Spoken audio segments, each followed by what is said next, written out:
Hello family, કેમ છો? મોજમાં? હું પણ મોજમાં. સર્વે સાહેબની યુટ્યુબ સફરમાં આપનું હાર્દિક સ્વાગત છે. આજે આપણે આવી ગયા છીએ પાવાગઢ. તો પાવાગઢ જસ્ટ ઉતર્યા સવારે અને અત્યારે હવે તૈયાર થઈને આપણે જઈએ છીએ મહાકાળી માના દર્શન કરવા. તો ઉપર શું છે અને આનો ઇતિહાસ શું છે એ હું તમને થોડો ઘણો કહેવાની ટ્રાય કરીશ. તો વ્લોગમાં છેક સુધી બન્યા રહેજો. અહીંયા તમે આવો ને તો છે ને આ રીતના છે ને જીપ ભરાય છે. આ જીપમાં તમારે જવાનું અને 30 રૂપિયા ભાડું લે છે ઉપર જવાનું. અહીંયા જો આ ભરાય છે, ખચાખચની ભરી દે પછી આપણે નીકળવાનું છે. તો ચાલો આપણે બેઠી જઈએ આમ.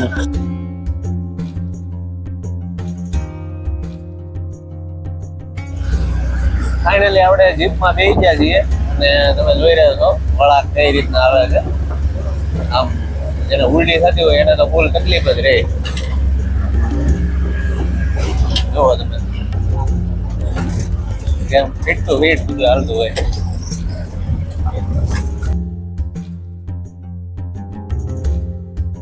તો ફાઇનલી આપણે છે ને હવે ઉતરી ગયા છીએ અને હવે અહીંયા જીપ બધી ઊભી રહી જાય, વાહન અને અહીંથી આપણે હાલીને જવાનું છે ઉપર. પગથિયા ઉપર છે કે નહીં એ મને નથી ખબર, આપણે જોઈએ હવે, કેમ કે હું પણ પહેલી વખત જ આવું. અહીંયા આપણે રોપવેની પણ સુવિધા છે, પણ આપણે દાદરેથી ચડશું. આપણે કોઈ રોપવેમાં જવાની જરૂર ના, આપણા ટાંગા છે ને હાજા નરવા છે, એટલે આપણે દાદરેથી ચડવાનું છે. ચાલો તો અહીંયા જો ઉડન ખટોલા છે, એટલે કે જે આપણે રોપવે છે એ અહીંથી જ તે આપણે ઉપર આવીએ એટલે તરત જ તે એની સુવિધા છે. તે વન વેના 120 રૂપિયા છે અને ટુ વેના 240 રૂપિયા છે. તો એ અહીંથી તમે ચડતા વેત જ તે તમે એનો લાભ લઈ શકો છો. અને તમારે પગથિયાથી જવું હોય તો અહીંથી જવાનું છે. 8મી સદીમાં ચંપાનેરને વનરાજ ચાવડા નામના રાજાએ વસાવ્યું હતું. તેમનો મિત્ર ચંપાના નામ ઉપરથી ચાંપાનેર નામ પાડવામાં આવ્યું હતું. ત્યારબાદ તે આગળ જતા તેનો મિત્ર ચંપારાજ તરીકે ઓળખાણો હતો. તો ચાલો આપણે આગળ ઇતિહાસ પણ જોતા જઈશું અને અહીંયા શું શું છે એ પણ હું તમને બતાવીશ. ચાલો મારી સાથે આગળ વધતા રહો. ઈસવીસન 15મી સદીમાં ચાંપાનેર અને પાવાગઢ કિલ્લા ઉપર ખીચી ચૌહાણ નામના રાજપૂતોએ કબજો કર્યો હતો. ત્યારબાદ તેમનું શાસન હતું.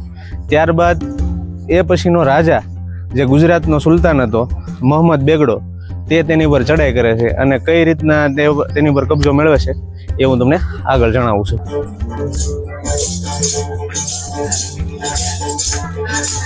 અહીંયા છે ને અનાજના કોઠાર છે જૂના સમયના. આ જે છે એ ત્યાં અનાજનો સંગ્રહ કરવામાં આવતો હતો. અંદર તો જવા દે કે ન જવા દે એ ખબર નથી. અહીંયા આપણે બહારથી જોઈ લઈએ કઈ રીતના છે. જો આ રીતના બનાવવામાં આવ્યા હતા, પ્રાચીન સમયના છે ખૂબ જ તે.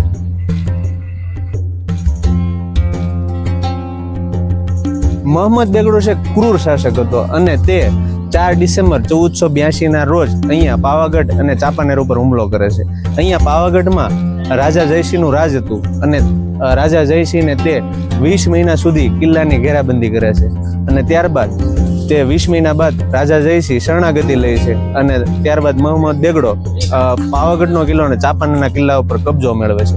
ત્યારબાદ તે અહીં 23 વર્ષ સુધી શાસન કરે છે.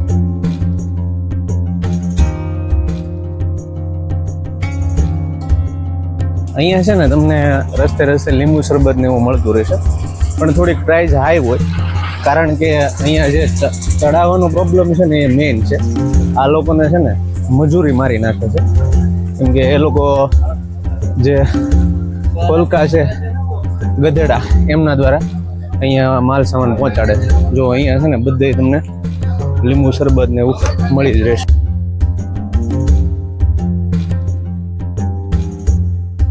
અહીંયા જો હવે છે ને સાવ ઉપર આવી ગયા. હું તમને નજારો દેખાડું. આપણે છે ને સામે જો રસ્તા પરથી આવ્યા અને બસ થોડુંક રહ્યું છે અહીંથી જુઓ. પણ અહીંયા છે ને એક મંદિર છે, આ જે ટેકરી છે ને ત્યાં, અને ત્યાં મા ભદ્રકાલીનું કે એવું કંઈક મંદિર છે. અને જો રોપ છે ને સામે ડાયરેક્ટ આવે છે.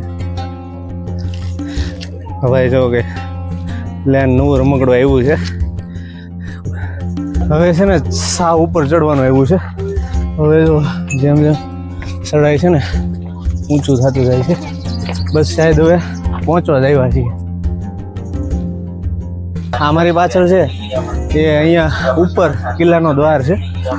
આ પણ એક કિલ્લો જ છે.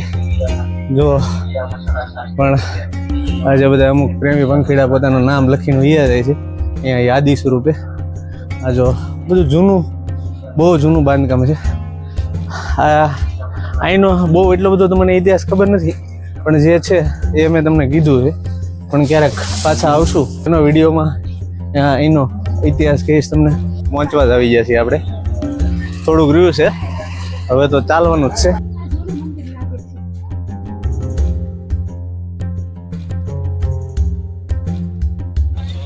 પાવાગઢમાં શેતુડા મળી જાય તો અમે ખાઈ લઈએ છીએ.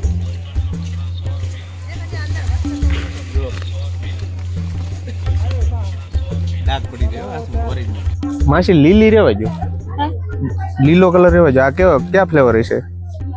આમ તો હાલ છે, આપી જો ને. હા જો આપણે છે ને પેપ્સી લઈ લીધી છે. કેટલા સમય પછી, આ ઘણા વર્ષ થઈ જાય એ પછી હું ખાઉં છું. આજ અહીંયા એક બેન ખાતા હતા એને પૂછી લીધું ક્યાં મળે, ઉપાડ લઈએ હાલો.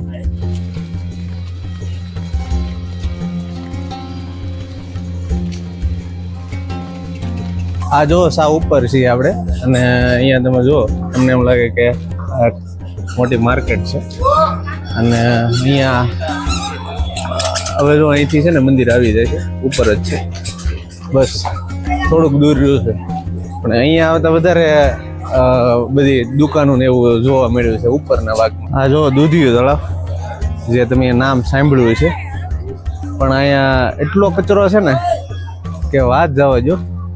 દૂધિયું તળાવ જો કચરા તળાવ જેવું લાગે છે. કોઈ પણ બોટલ નાખી દે છે, કચરો નાખી દે છે. હવે જો આપણે છે ને મેઇન દ્વાર આવી ગયા છે, એ શક્તિ દ્વાર છે. અને અહીંથી આપણે ઉપર જવાનું છે. અહીંથી જો તમને નજારો દેખાડું કઈ રીતના. જો નીચેનો ભાગ બધો દેખાય છે. અને આ જે છે એ દૂધિયું તળાવ છે. અને અહીંયા હવે માતાજીનું મંદિર આવી ગયું છે. અહીંથી હવે ચડવા મળી ગયા. હવે 200-300 પગથિયા છે. હવે આ બહુ લાંબી ચડાઈ આવે છે. આવું ઊભું થતું જાય છે. ધીમે ધીમે જઈએ છીએ. હવે ટોટલ અહીંયા 2151 જેવા પગથિયા છે. અને અહીંયા 2151 છે. કાકા તમારું કયું ગામ? અમારું અમદાવાદ. અમદાવાદથી આવ્યા છે. અને પગથિયા ગણતા આવ્યા. બરાબર. હવે તો ઉપર પહોંચવા આવી ગયા છીએ. જો તમને બતાવું અહીંયા કઈ રીતના અદ્ભુત નજારો છે. જો અહીંથી આખું શહેર દેખાય છે. અને અહીંયા જુઓ દવાખાનાની પણ સુવિધા છે, ઉપર નિઃશુલ્ક છે. તો અહીંની જે વ્યવસ્થા છે ખૂબ જ સારી છે. યાત્રાળુઓ આવતા હોય છે, એમના પગ ન બળે એટલે આવી સુવિધા કરવામાં આવી છે. જો છેક સુધી અહીંયા આવીએ ને ત્યારે તો અહીંયા ઉપર છે ને શેડ કરેલા જ હોય, એટલે લોકોને છે ને કોઈ પણ જાતનો તડકો કે એવું લાગતું નથી. હા, થોડાક સુધી તકલીફ રહી થોડીક, પણ આરામથી ચડી શકો. થોડાક જ પગથિયા છે, પણ ચઢાણ છે ને આમ ઉપર છે એટલે થોડુંક કઠિન લાગે, પણ અહીંયા વૃદ્ધ માણસો પણ આરામથી ચડી જાય છે. જો મંદિરે પહોંચી ગયા છીએ અને હવે આપણે દર્શન કરાવીએ તમને. અંદર તો કેમેરો શરૂ રાખવા દે કંઈ ખબર નથી, પણ હવે જઈએ છીએ, પહોંચવા આવી ગયા છીએ. આ જો બહારનો તમને મંદિર છે ને આ રીતના છે.